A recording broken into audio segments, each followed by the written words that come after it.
Hey, welcome to Picking Daisies, the podcast where we dive into all things messy, beautiful, and a little bit chaotic. I'm Mary Hendricks, your hot mess of a host, ready to walk with you through every laughable, cry-worthy, and grow-worthy moment. Every Tuesday, join me and an incredible lineup of fellow moms, women, and experts as they share their own stories of growth, resilience, and silver linings that they've uncovered. Together, we're building a village, a reminder that even in the thick of it, you are truly never alone. Because let's be real, we all have our mess. Everyone's got those moments. But here, we are finding the beauty in it, also the humor, and growing from whatever life and motherhood may bring our way. Welcome to Picking Daisies. Hi guys, welcome back to Picking Daisies. I'm so sorry, I've kind of been a little MIA. If you've been wondering where a new episode has been, I am so sorry. Because, you know what?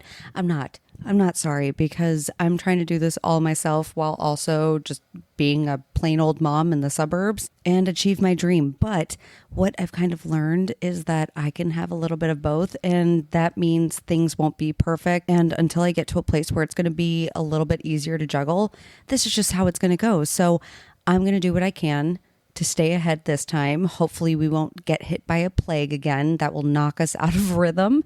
But that's life, that's motherhood, and I can only do so much. So thank you so much for sticking around and holding on. Today's guest is someone who truly embodies the idea of growing through what you go through, both personally and professionally. I am talking to Kristin Revere, the founder of Gold Coast Doulas, host of Ask the Doulas podcast, and now author of the brand new book, Supported, Your Guide to Birth and Baby. She's been a pillar in the birth and postpartum world for years, leading with heart, realness, and so much wisdom. And today we get to dive into her journey, her lessons, and the way she's helping parents and mothers feel way less alone, especially in some of the scariest, most intimidating, and vulnerable moments of a woman's life. So without further ado, let's go. Hello, Kristin. Hello, Picking Daisies.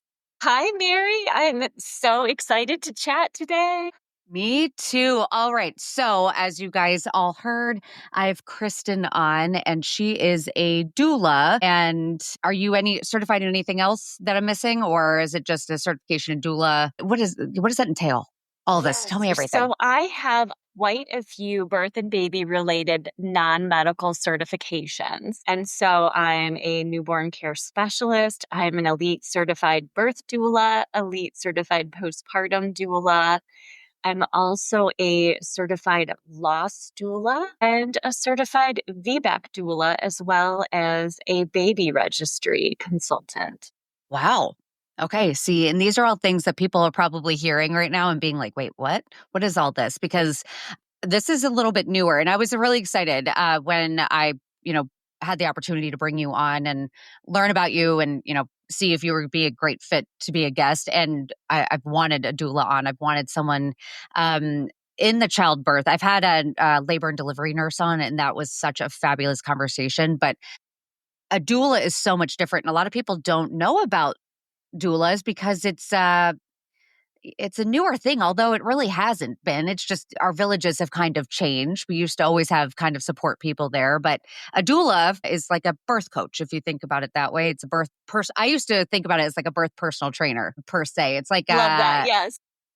It's great. My experience with doulas, and we'll get in.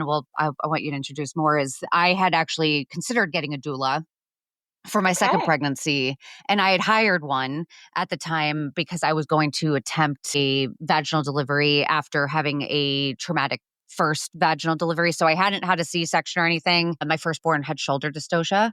So it was a very incredibly scary situation. And because that had happened, my risks of it happening again go up. So that, and then my son was laying transverse and all of these funky things the second time around. So I really tried to pursue a vaginal delivery because for me, like I did like research into like different birthing positions and things like that, and trying to go unmedicated to see if that would allow for like better feeling your body, better knowing how to push and like things like that to hopefully not have another shoulder dystocia. And long story short, I hired her. She was wonderful, but I ended up with a C-section, and she was still so wonderful because I called her when the C-section came on the table and it was going to be happening. I called her crying because at the Yeah. time I was terrified, and she was wonderful, and she didn't end up working with me, but she still was so comforting and being able to help me. And I wish she wasn't, you said VBAC certified, and things like that. She wasn't able to come in the hospital, like the surgery room or anything like that. But I also worked with her mom, who was my midwife, and things like that. So it's still like Wow. a fabulous experience, but it's not the norm. It's not the norm to have a doula or even just like such a compassionate care team. I feel like in childbirthing, I feel like it for women, it's one of those areas that, that's why your role is becoming so big. Exactly. And it does depend on the hospital and the state, but we do have clients with planned surgical births that hire us. And whether we get in the OR is dependent on the hospital and some of the medical team. But the times that I don't get into the OR, I usually stay in the waiting room, help prep my clients before, and then help in the recovery room. Especially if baby goes to NICU, then the mom is left there alone and Yep. overwhelmed, and the Yep. partner goes to the NICU. And so a doula can be very beneficial, even with a planned or unplanned surgical birth. Yeah. Well, and that's one thing that I wish I'd had the first time around. Cause like you just said with the NICU delivery, my daughter with a shoulder, she had like an APGAR of 1 or Oh, something, and they didn't know if she had a right. break. She didn't. She ended up being perfectly fine, thank God. She spent 2 days in the NICU and they whisked her away. But like my entire situation was a code blue. It ended up being a code blue, but it was like during shift change as well. So it was like even more chaotic than you could ever imagine because the people that were coming in and also people leaving, and then they hadn't transitioned the new caretaker, like care team on yet. So like it was just such a mess. And everyone, after my firstborn was delivered, I sent my husband, like you said, down to the NICU with her. I said, stay with her. And so he went, everyone else left because the doctors had to go out in the hall. The nurses had to go back out to their stations to go transition the new nurses. So it was like, I got a pat on the knee that said C-sections from now on. It was an awful experience. I can go further into that, but pat on the knee. And then everyone left. And I called my mom. Like I was still in the labor and delivery room. And I called my mom about 5 minutes afterwards, and she didn't know that it was going to be me calling. She kind of thought it was going to be my husband. And when she heard me, she was like, "What's wrong?" And Right. she ended up kind of stepping in to be my doula because I was like a deer in headlights. 27, first baby. It's such a incredible, scary thing. Like I think Yes. about that time now, and I'm like, I I haven't don't know. personally Yeah, experienced shoulder dystocia, but as a doula, I've witnessed and I know the chaos where everyone runs in. There's the urgency to push. I mean, there's urgency for both you and baby. And so, yes, it can be overwhelming. It can, for some individuals, lead to PTSD after a traumatic experience like that. yeah. I fully believe it. But before we get even further into conversation, because I have a knack for skipping straight ahead, I want you to first off, like we already obviously jumped into it. Everyone knows that you're a doula, but I want you to introduce yourself, your full name, who you are as a person outside of what you do, and then tell me how you got into where you are and why we're chatting today and things like that. Yes. So I am a mom. So Kristin Revere, owner of Gold Coast Doulas, co-host of Ask the Doulas, and co-author of the book Supported Your Guide to Birth and Baby. I am a mom of two, proud wife, and also a bonus mom to one. And Love it. so I have my own personal journey through pregnancy and early parenting and became a doula after my youngest was born after Okay. hiring doulas with Okay. my second birth. Okay. And when you hired a doula, was that brand new to you? Like, did you know what doulas were? Like, why did you ever hire a doula in the first place? Like, what made you take that step? Yes, great question. So with my first, I did not know what doulas were. I had hired nurse midwives and, switched providers from an OB to a midwifery practice. And I took Lamaze classes, but doulas weren't as known at that time. And then I ended up having preeclampsia, so was induced at 39 weeks and had a NICU baby with glucose issues. So she spent 4 nights in the NICU. And I became passionate about breastfeeding advocacy because she was on a tube and then enhanced formula. I was pumping, took a breastfeeding class, and my goal, I envisioned having that skin to skin and bonding in the room with my baby and feeding. Mhm. And it didn't go that way. So, having worked in politics during that pregnancy, I had connections with politicians and helped create a rally in my community. Had some elected women speak, and then got to know doulas during that activism stage. And when I found out I was pregnant with my son, other than, of course, telling my husband, the first call was to one of the doulas that I met. And Amazing. so built that dream team based on experiences. And with the preeclampsia, I had focused on my nutrition and recovery with my kids being 21 months apart. I needed to make sure that I wasn't depleted in minerals and nutrients and wanted to try to avoid preeclampsia, which I did. Yeah. See, and that my kids are my first two are also 21 months apart. So I can Okay. relate on you big time with that. This is like a conversation that I want to have for new moms. Like I have a lot of, obviously my audience is moms for the most part. Right. But in general, like new moms that are listening right now, like that's why I think, like, again, a doula, like I said, is that birth coach. And I've talked about it before. And like, because it's a newer thing, and like, I don't like, it's a generational thing too. I don't know if you've run into that. Like, I feel like I've talked to people, especially like my mom and things like that, where I've mentioned doulas and things like that. And they're like, well, why do you need that? Like, why do you need that? Like, it's very, I don't know. It's a very generational thing where they're kind of like, I don't understand. You should just be taking care of the baby. I don't Right. understand why you're like, why do you need all this help type of thing. And it's a very, you can do it on your own sort of Because they mentality. did. They So, did. right. Yeah. And so now it's kind of like they think that it needs to pay forward, essentially, like our comeuppance per se. And I know That's for why I me, teach a like, grandparents class to get them up to speed on safe sleep, feeding changes, explain all the yeah, different types of doulas from birth to day and overnight postpartum doulas, and eliminate those difficult conversations that you can have trying to get family members to understand the choices you make. yeah. Well, and that's what I've told friends that have had babies where, like, when we're talking same mentality, like, I feel like because we're the step down, I feel like Gen Z might be a little bit better with this because I think Gen Z is a little bit much easier at accepting help than I Right? think I'm millennial. My parents are boomers, like all that stuff. But I feel like us millennial generation, we're kind of breaking that ice a little bit. Hence the reason why I treaded into this and tried getting in like a doula that my time, even though it didn't end up working out for me. But we're opening up those conversations. And I've told friends, like, the nice thing, even though I didn't have it turn out for me that way, but I had a great midwifery team as opposed to my first experience. And I said, in the long run, as long as you have people that are there listening to you and never making you feel stupid is like the first thing. But I always say, like, with the doula, what I liked about it, the idea that I loved is you're a third party. And like a lot of people assume that like their spouses are going to be great support people in the birthing delivery room or whatever it Right. may be. And I know for me, like my husband is great and he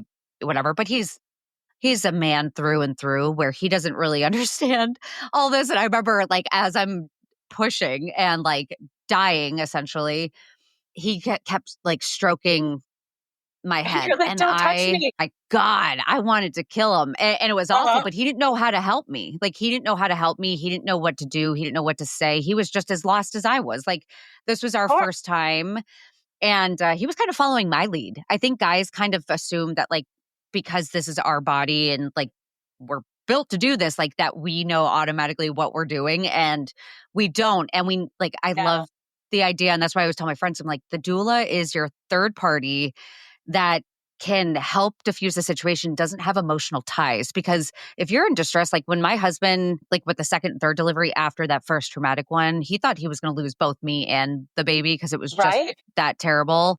He's just said it was one of the worst moments of my entire life. Like I didn't understand what was going to happen. And he was again, like you don't know how you're going to react when it's your loved one that is in distress. Like you could think that you're going to act one way and be completely supportive, but when it's your loved one, whether on the in a vulnerable position in such a intimate moment and scary moment and crucial moment, like you have no idea how you're going to act. And you have a third party there that's going to stand in and slow down things for you and be your advocate to make sure that your voice is heard and your preferences are had. And like you said, not everything's going to go to plan. I always say preferences, like have a preference, not a plan. But That's what I say as well. yeah. You're Oh, right I on love it. that. Yeah. So there you go. There you go. But yeah, I love the idea of doulas. So I'm again, every new mom, listen, check it out. Do it. Definitely. And we do get confused with midwives, especially home birth midwives. We are non-medical. And you mentioned being more of a coaching role. So we are responsible for the emotional and physical support in the labor. And then the midwife or the OB would be responsible for the health for mother and baby. And we do also support partners or anyone else who's in the room. So you mentioned where your husband didn't know what to do at certain times. We can make suggestions like offering a sip of water or getting up and using the restroom and walking her over. Yeah.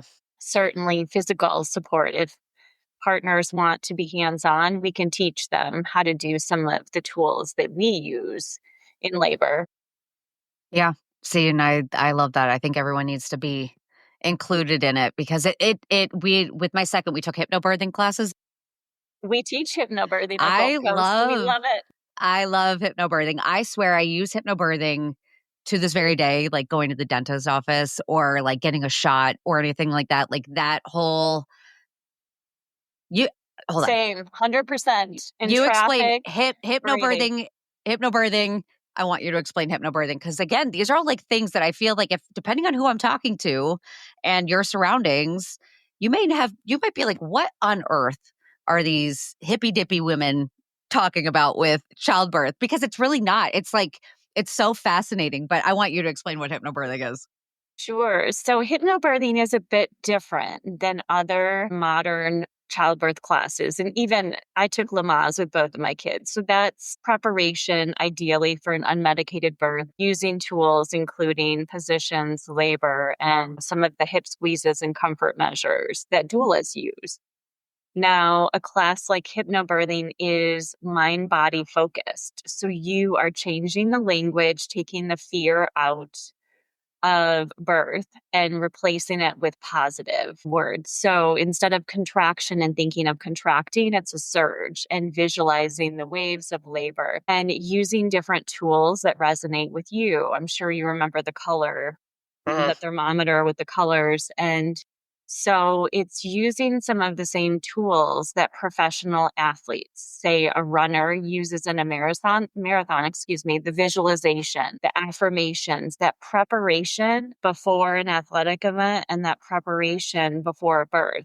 So hypnobirthing is very partner focused and is not just for unmedicated birthers. We have students who have a planned cesarean with fears that want to visualize and have their partner support or want an epidural right away or Mhm. want an unmedicated birth.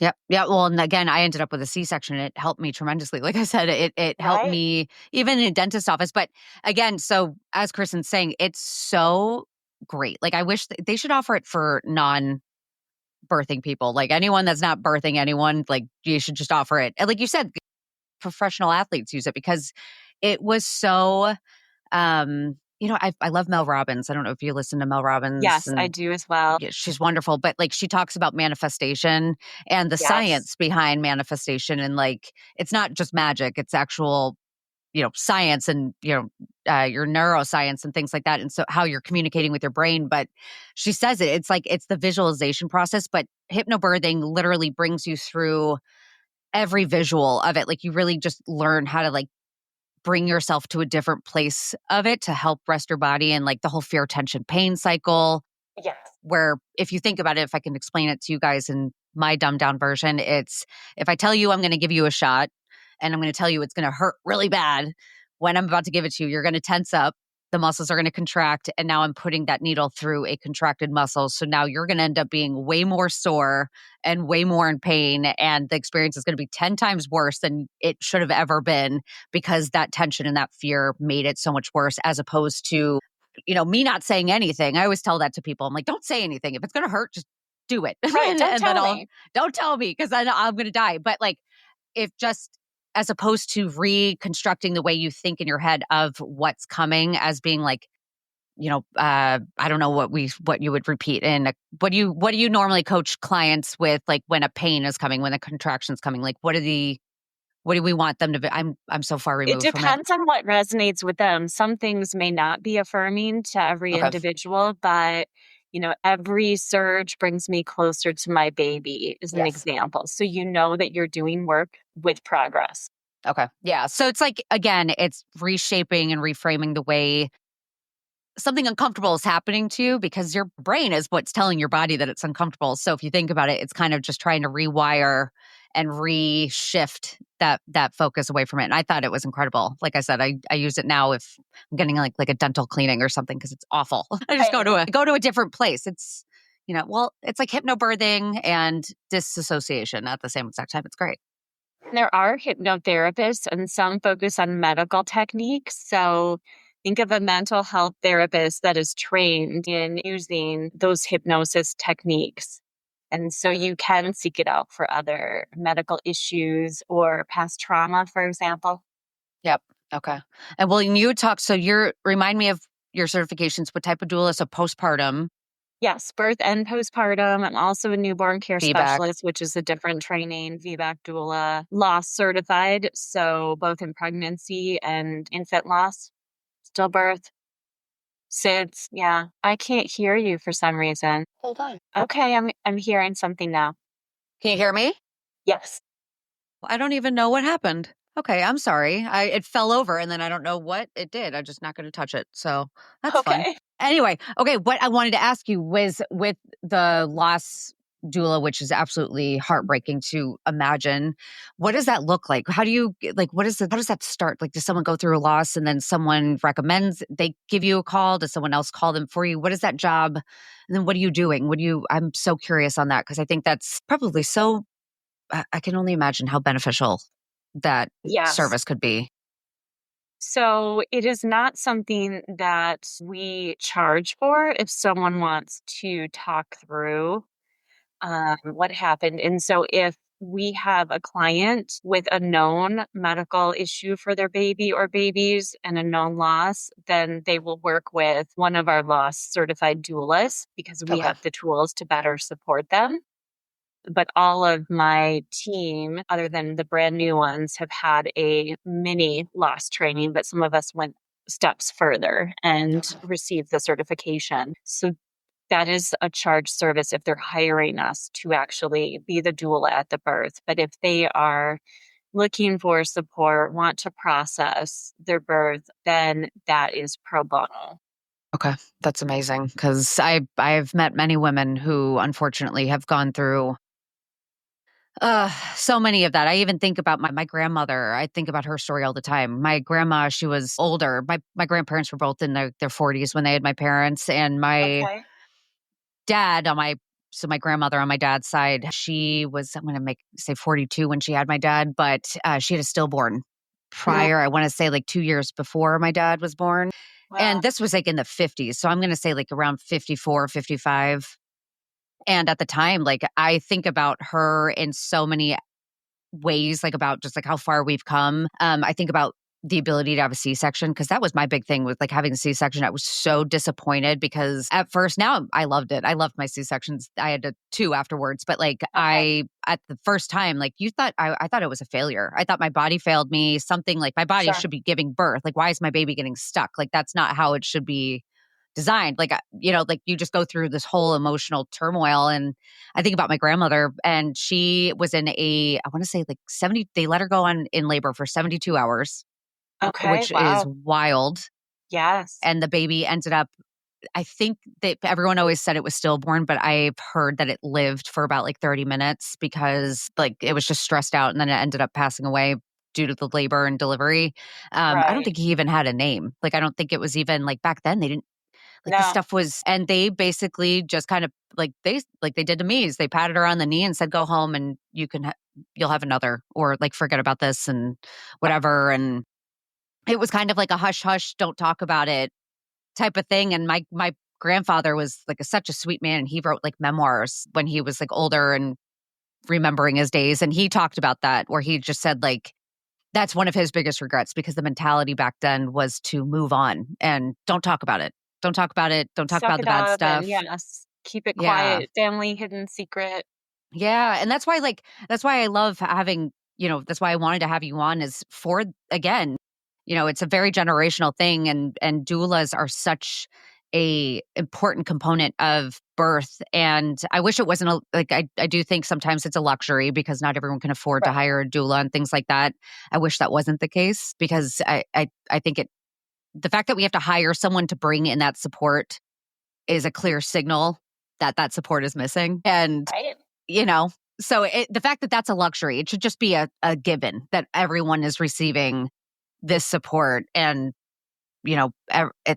we're not, though. And it's disheartening. And yeah, you can talk more about Yeah, that, I'm and I sure. mean, we've been doing the role of doulas from the Yeah. beginning. Women have been with women in labor and delivery, supporting in pregnancy. And then that village aspect, let's take Malaysian culture, for example, of bringing warming foods and teas to the mother, helping with household and child care during that recovery period. Yeah. And especially in the US, we're just supposed to be super women. We are Yeah. super women, but to not ask for help, and it's a sign of weakness if you, or even if you have the funds and hire a postpartum doula, then in some of the articles that I've seen about it nationally, the comments on it, it's like, oh, It's awful. it's horrible. I can only imagine, only because like again, like my mom is a boomer, and my mom is a Yeah. tough cookie of a woman. Like, that's just her personality. She'll never admit if she's wrong, and she'll never admit if she's low. She will keep going forward. That's just how she's built. But Right. because of that, like I mentioned, her comments about doula has been like, what? Like, it's the same that I've heard with like all my aunts or anyone that age being like, just get up with the baby. Stop complaining about it. Get up. Stop being whatever. But I remember the first time I ever heard comments with outside help was actually when I was like, I want to say 12 or 13. We had neighbors move in next door. And Okay. the neighbor, she was younger at the time. She ended up having a baby. And I remember she ended up hiring a night nurse. Nice. Exactly. I say nice too. Now thinking about it. But I remember my mom being like, judging the shit out of her. Course. Absolute being like, what is wrong with you? Like, how hard is it to get up with your baby? Why would you want someone else to get up in the middle of the night with your baby? Like, those were some of my sweetest, most fond memories. And I get it. Like, I never had a night nurse. I got up with all my kids. I was exclusively breastfeeding with all my kids. So I was primarily, the one that always got up with my kids. And yeah, I agree. Some of the sweetest moments in my life were probably during those moments, but I was so tired, I hardly remember any of them. So in the moment, I'm sure I thought they were sweet, but I also couldn't function a lot during the day. And when I had more than one, having outbursts of rage and anger and short tempers because I was so tired and like run down. Like, you just think about all these things that I did, and I kept going forward. Like, my husband, I sent him back to work. Well, I didn't. I did. And we were in agreement. He's a police officer. He went back to work after I had C-sections 1 week after I had both. Wow. And I wanted him out of the house personally. I'm like, I just need to get back into my real life. I'm kind of one of those. I'm trying to work on that. Yes. But with my husband, he's a police officer, but the mentality there amongst men is still pretty awful as well with Provide this for whole, the family, get back to work, yes, get back to save the work. world. And if you like now with the rise of paternity leave, like when my brother, he has 3 children as well, and they're a little bit younger than my kids. And when he had his firstborn a couple of years ago, his job at the time, he was out in California, but his company being in a more liberal state and being more liberal offered paternity leave. And this was like newer. This is when paternity leave was actually being built into company policy. Yeah. And he got 8 weeks of paid paternity leave that he could use at any time during that first year after the baby was born. And so it was wonderful. But my dad kept telling him, do not take it. Because if they discover that you're replaceable, they will replace you. And you want to show them what a good worker you are. And my brother ended up taking it, but my husband, who's a police officer, doesn't have paternity leave. They have family and like the Family Leave Act thing, but Right.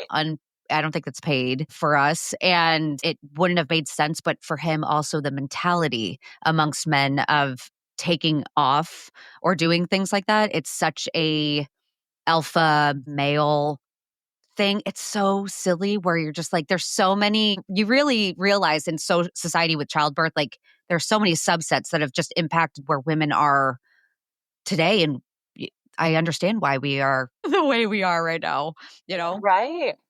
It's crazy. And certainly with perinatal mood disorders increasing, the lack of sleep is Yeah. shown to increase the rates of perinatal mood disorder, whether it's anxiety, depression, psychosis, Yeah.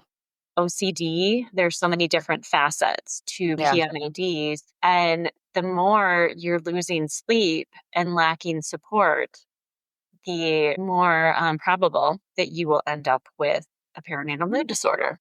Oh, yeah. I got one. I know I had one with my second. I had postpartum depression with my second. And even that, though, like, even that is something that again, the mentality is you power through. Like, you power through. It's It'll go whatever. away. It'll go Right. away. And that was during COVID as well. So I don't think I never got treatment for it. I never did anything for it because at that time the whole world was on fire. And what did I care that I felt Yeah, like of crap? It kind course. of made sense.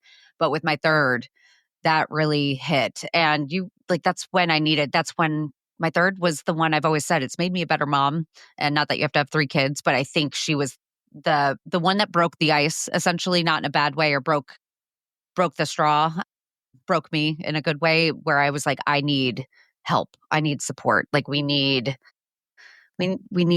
this. That's why I started the podcast. Like I want more women to be able to hear that you have, like, there are services like yours, like whether you're going through, again, whatever type of Right. birth experience you're going through, you can hire a doula. I'm sure there's even doulas for like surrogacy and things like that. I would imagine, like, I can only, Yes, there are right? fertility doulas. I am Yeah. not one, Okay. but in that is even that preconception phase, accompanying them to appointments, giving them resources, focusing on nutrition.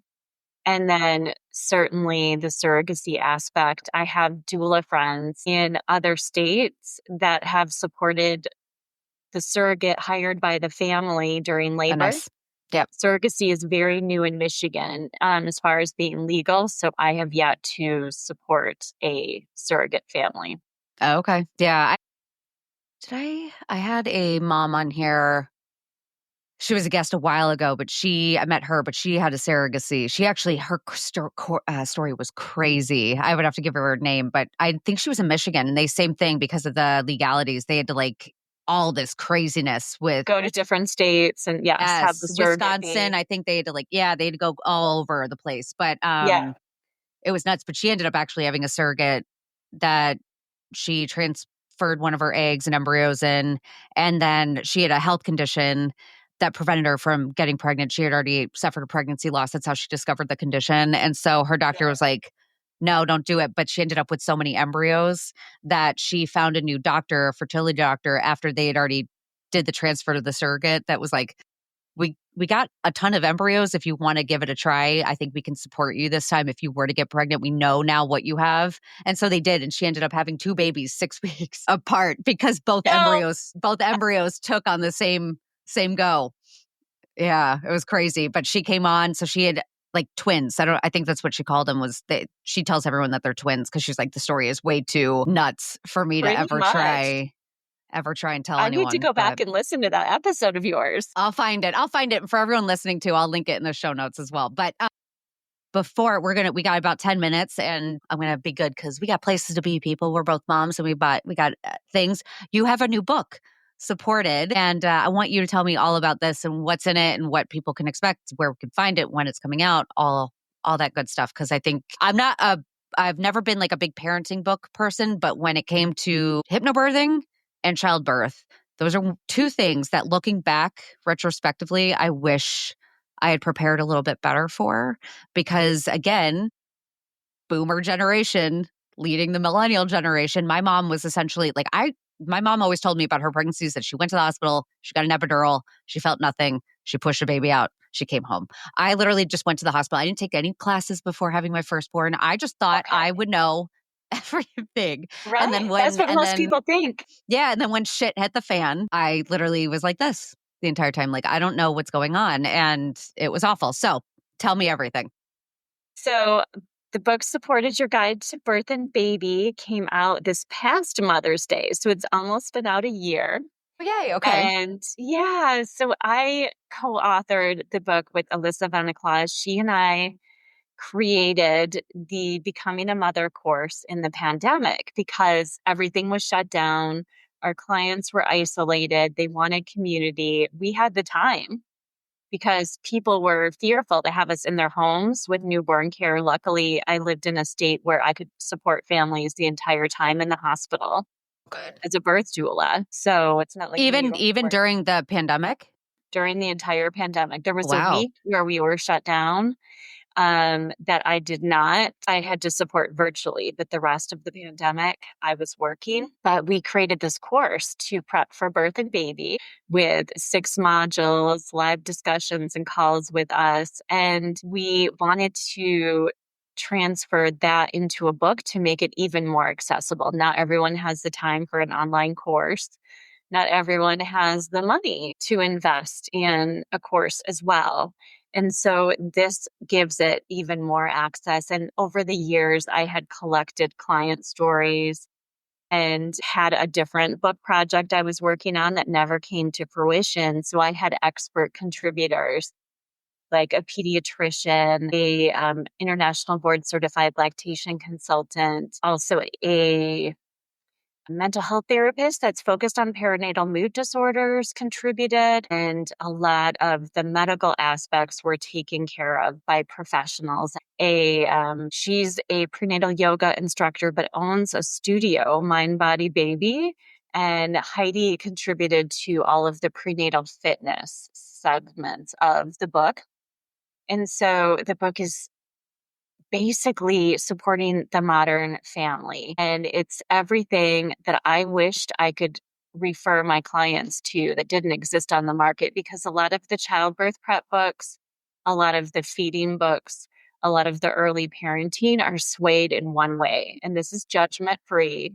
You choose what works for you. It's got a list of resources and apps and podcasts and books to do your own research, but there's nothing fear filled. It's a very positive, affirming, easy read. And we actually recorded the book ourselves. So it is on Audible and a lot of those similar audiobook formats, but it's also in Kindle, paperback, Great. and hardcover.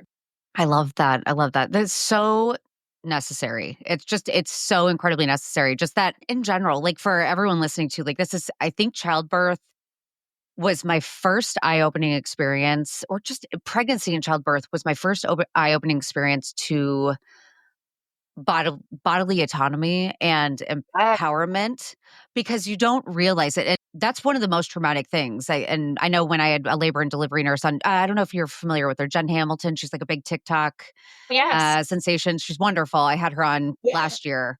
But her big thing is that autonomy and making sure women feel that the entire time, because that's one of the most, I know for me, one of the most traumatic bits that I carry with me. Like, I'll never forget that feeling. All of it was like, I can think back and I remember it, but I just remember being on a bed as people were not communicating that I was having a shoulder dysocial. No one even told me like what was going on. I just know that I had a million people in the room, People panic, scream and people you're yelling, just, rushing. I had people, 2 nurses on either side throwing my legs up, another nurse on my belly trying to push the baby out. Like, it was just awful, but no one was telling me anything. And I just remember screaming because it was like, that is like the first time that you literally are just, that, or like when you're having a C-section afterwards. Like, again, I enjoyed my C-sections. And again, I had a really great care team the second and third time where I worked with midwives. They didn't do the C-section. They paired with an OB, but I loved working with them, even though I knew I was getting C-sections, because they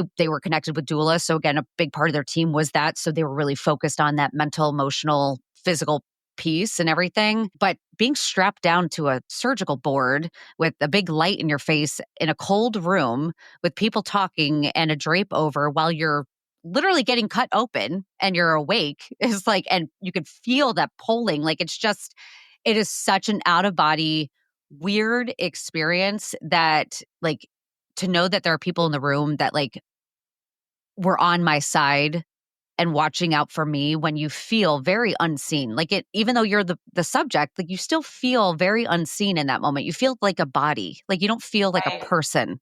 And that's the thing that like I missed. And I think just having all of the information in front of you, again, not to scare you. And listening to this, if you guys are listening and you're hearing about my experience, don't be scared about that. Like it's just, no, it's a possibility. I always tell my friends like that, like a shoulder dystocia is 1 in 250 chance. I think that's like the odds or something. But make sure your doctor is up to date on their methods, like their training. Like take it as a form of empowerment and be like, okay, I have this information. What happens if this is going on? Are you up to date in your training protocols to know how to handle this situation? Like, what will my team do? And have those conversations. And I ended up I think my hypnobirthing class taught me how to make a birth preference sheet.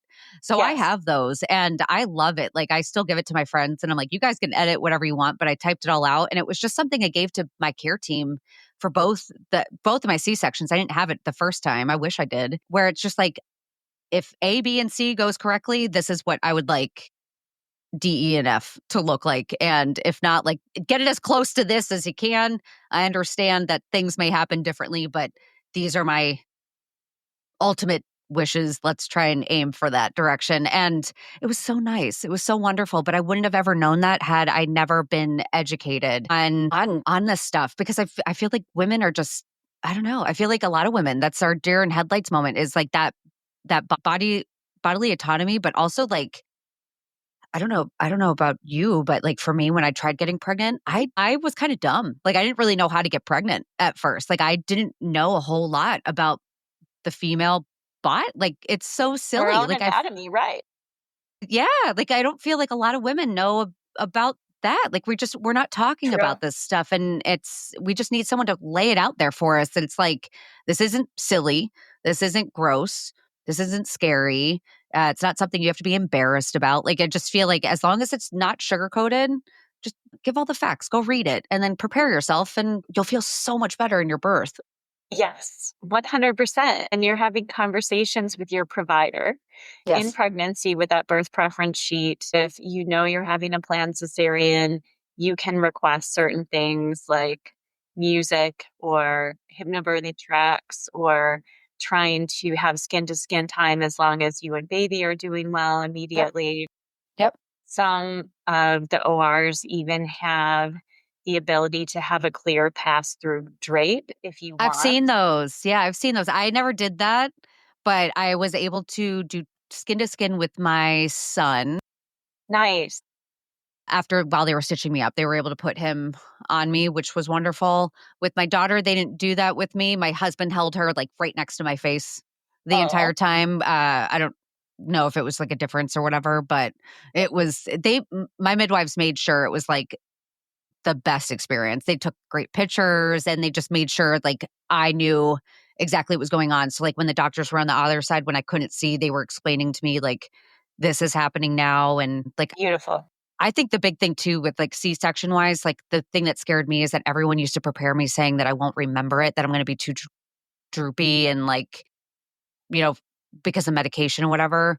And I Right. think that happens during more emergency C-sections because it's like a Absolutely. quick thing. I didn't have that, but that was another thing I got to talk about, was just like my fears and my worries and what I want, like I want to remember this. So, and they told me, they're like, we don't have to give you any of that stuff. Like that's usually like an anti-anxiety medication that they give. Right. And they're like, we don't have to give you any of that as long as you're not trying to fight us on the table. And I'm like, okay, good. And then like they explained to me that nausea can happen if your blood pressure drops. And they're like, if you feel nauseous, tell us right away. And I did. I looked at them. I was like, oh, yep, don't feel good. They're like, okay, quick fix, 1, 2, 3, all done. And I was like, I felt good. I had felt like I had friends in this surgery room. And when you're in there, like I said, it's a really scary experience when someone else, you're not in control. That's like your first insight to you're not in control anymore. And it's crazy. So Yeah. So it's all about making informed decisions and feeling like birth didn't happen to you, like it did your Yes. first birth. And Yes. so even with outcomes that aren't what you planned, knowing that you were able to make informed decisions helps you to say, I liked my cesarean birth. So because you had choices, you had a team that was on board with you and gave you options and a voice. Yes. And that's made all the difference. And that's why Yeah. I'm so glad I brought you on. And for everyone listening, again, if even if you're not having any more babies, if you have someone in your life that is having babies, like encourage doulas, like not saying you have to become a doula, but like again, it's just a reminder like doulas are a great asset, but again, they can be a luxury. Not everyone can afford this team. But again, it's pointing note like doulas are such a valuable portion of a birth experience because it's lacking. So if you can just think if that's not something in your arena that you're doing or whatever, like think about just your circle. Like use this conversation as just like a good reminder of like the support that women and mothers are missing and needing so desperately that we can give them, even if you're not a certified doula. But if you are, go at it. And if you need that help, you know that there's a ton of options out there for you, a variety. I just think it's great. Postpartum, overnight loss. I think that one, I love them a lot because I didn't even know that one was there. But I have many, many moms that I've met through my journey here on the podcast that I just think probably have no idea that exists. And I can only imagine because that's a community that no one wants to be a part of. But yeah. And all that, I think it's great. So thank you so much for coming on and sharing all of this with me. Thanks for having me. The time sure flew. I know. Yeah.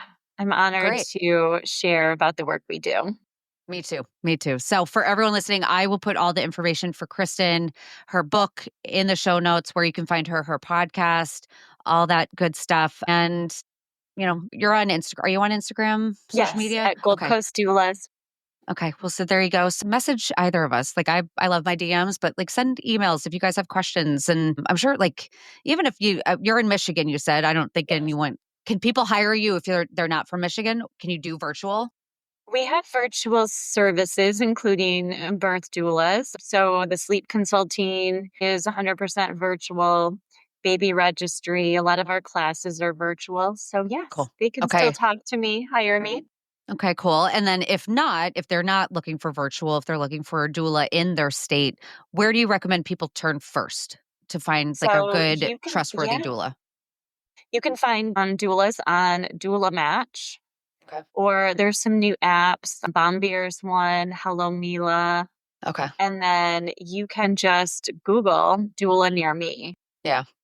Okay. And if you're looking for postpartum doula, you can type in postpartum doula near me or birth doula near me.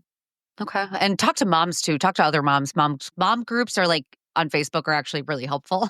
Yeah. Sometimes for those things, especially when it's a local one where you can just type in and like be like, hey, who'd you guys use? Because that's another thing too, is like, again, you have to remember, and as I'll recommend, because I talked to a couple of doulas before I hired the one that I ended up with, even though I didn't end up using her and like the week or two before we were ready. But it's kind of like a therapist because you are hiring someone that is going to be your mindset coach. Again, this is like your mindset coach during a really scary period of your life. That's an incredible period of your life. But again, childbirth, personally, I think that was the most terrifying moment of my entire life. I think like it's beautiful.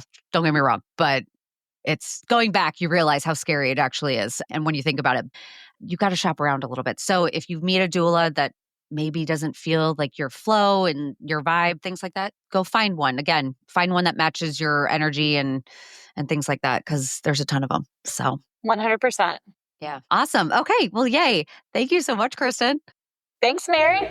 All right, Mama, that is a wrap on today's episode of Picking Daisies. I hope today's chat left you feeling seen, understood, and maybe even gave you a good laugh along the way. As we all know, motherhood isn't easy, life isn't easy, but it's moments like these where we can connect and share our stories that really help make that load feel a lot lighter. So if you enjoyed today's episode, it would mean the world to me if you could take a moment to leave a rating and review. Your feedback not only will help this show grow, but also it will make sure it reaches other moms who might need that same dose of honesty, humor, and heart. And don't forget, if something in today's episode resonated with you, share it with a friend or hop on over to Instagram or wherever you connect on social media and keep the conversation going. I love hearing your stories and being a part of this journey with you. Thank you for being here and for showing up for yourself. And then, of course, sharing that space with me. So until next time, remember, we all grow through what we go through. You've got this, Mama. I'll see you next week.